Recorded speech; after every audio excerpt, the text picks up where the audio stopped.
The room was silent except for the rhythmic beeping of the heart monitor. Each pulse felt like a countdown, a cruel reminder of time slipping away. Sarah sat by the hospital bed, her father's hand cold and limp in hers. His face was pale, his breathing shallow, and the tubes snaking around him made him look like a stranger. The man who once lifted her onto his shoulders, who taught her how to ride a bike, who laughed so loudly it could fill a room, now lay still, his life hanging by a thread. The doctor's words echoed in her mind, sharp and unrelenting. If he had taken better care of himself, we might not be here.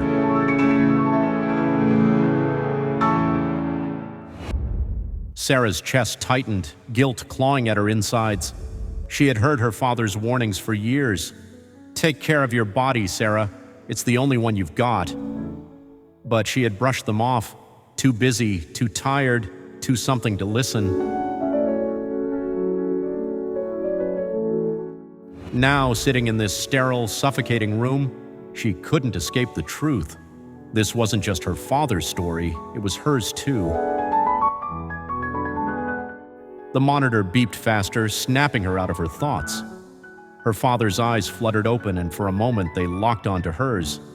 His lips moved, barely a whisper. Sarah, don't wait. Her heart shattered. Don't wait. 2 words that carried the weight of a lifetime. She had waited for the right time, for motivation, for some magical moment that never came. And now, as her father's grip loosened in her hand, she realized she had been running out of time all along. The monitor flatlined. A piercing alarm filled the room, and nurses rushed in, pushing her aside. Sarah stumbled back, her legs giving out as she collapsed against the wall. The world around her blurred, the frantic movements of the medical team, the sound of her own sobs, the crushing weight of regret. She had always told herself, I'll start tomorrow. But tomorrow had turned into months, then years. The gym membership she never used, the running shoes gathering dust in the closet, the promises she made to herself and broke, they all came crashing down on her now. Her father was gone, and with him, a piece of her soul. Sarah left the hospital that night, the cold air biting her skin. She walked aimlessly, her mind a storm of grief and guilt. She passed a park, its empty paths illuminated by dim streetlights. A memory flashed, her father jogging beside her when she was a child, his laughter ringing in her ears. Come on, kiddo. You've got this.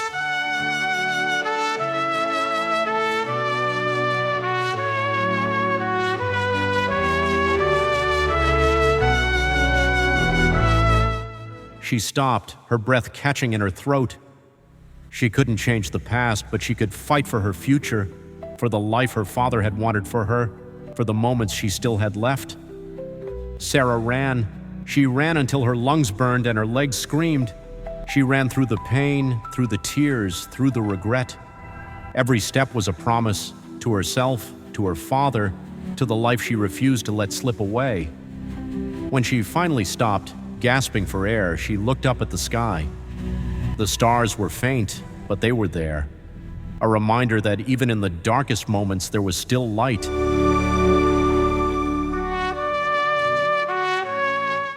Sarah made a vow that night. She would never take her body for granted again. She would never wait for tomorrow. She would fight for her health, for her happiness, for the chance to live a life without regret.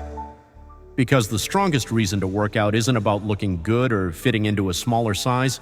It's about being there for the people you love. It's about having the strength to hold on when life tries to tear you down. It's about not letting your choices today become the regrets of tomorrow. Sarah started running that night, and with every step she felt her father's presence beside her, his voice in her ear. Come on, kiddo. You've got this. She did, and so do you. Don't wait. Start today, for yourself, for the people you love, for the life you deserve.